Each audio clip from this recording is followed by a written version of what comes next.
আসসালামু আলাইকুম guys, welcome back. So নেটওয়ার্কের বাইরে থাকে এমন একটি গ্রাম যেটাকে এক্সপ্লোর আগে একবার করছি, ওইটার পার্ট 1 আজকে দেখছেন, অ্যান্ড দেন এখন আপনারা দেখতেছেন পার্ট 2।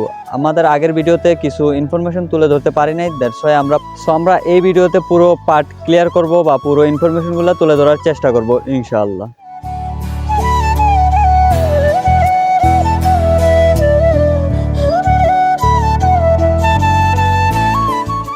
শুরুতে আপনারা দেখবেন এখানে একটা লম্বা সিঁড়ি, যেখান দিয়ে আমরা মেইন এরিয়ায় উঠতে হবে।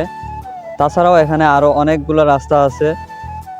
এখানকার 90% মানুষ এই কুয়া থেকেই পানি খায়, আর এখানে টিউবওয়েল যেটা আছে ওইটা অব্যবহারযোগ্য, এটা থেকে পানি খাওয়ার মতো কোনো অবস্থাই নাই।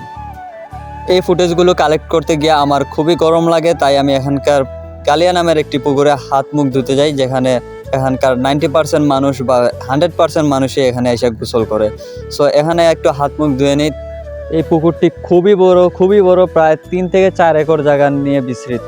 এতটাই বড় যে পুরোটা এক ফ্রেমে আনা খুবই কষ্টকর, তবে খুবই সুন্দর, খুবই মনোমুগ্ধকর পুকুরটি। So let's enjoy this place. এই এরিয়ার 90% মানুষ পানের উপর নির্ভরশীল। তাছাড়া আরও কিছু কাজ আছে যেগুলো সামনে তুলে ধরবো। এখানকার প্রতি বাড়িতে গিয়ে আপনি একটা জিনিসই কমন পাবেন, ওটা হচ্ছে পান বা সুপারি। পান সুপারি এখানকার কমন একটা জিনিস। এখানকার আরেকটা ফেমাস কাজ হচ্ছে গিয়ে গরু পালন, তাছাড়া ছাগল পালন, হাঁস মুরগ এগুলো তো আর আছেই। সবশেষ চা বাগান এখানকার মেইন কাজ। সবচেয়ে দুঃখজনক ও হতাশাজনক বিষয় হচ্ছে এখানে একটা বিদ্যালয় ছিল না, আর কিছুদিন আগে বিএসডিও নামে একটা প্রতিষ্ঠান এখানে একটা বিদ্যালয় দেয়। এখানে আনুমানিক 30 থেকে 40 জন স্টুডেন্ট পড়ালেখা করে। এর মধ্যে সব সেম ক্লাসের না, কেউ 2, কেউ 3, কেউ 4।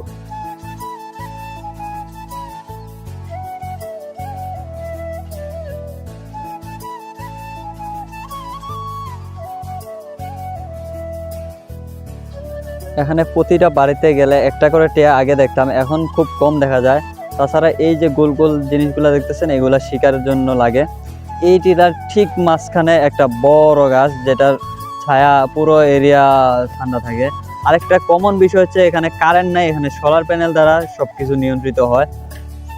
আমরা যেখানে দালান নির্মাণে ব্যস্ত, সেখানে তারা এখনো মাটির ঘর তৈরি করতেছে, খুবই সুন্দর। আর এখানে গরমের দিনের জন্য খুবই উপকার। আরেকটা জিনিস হচ্ছে গিয়ে এখানের এই আনকমন গাছটা, যেটা আমি ক্যামেরা টানতে বাধ্য হলাম, কি গাছ তা জানি না।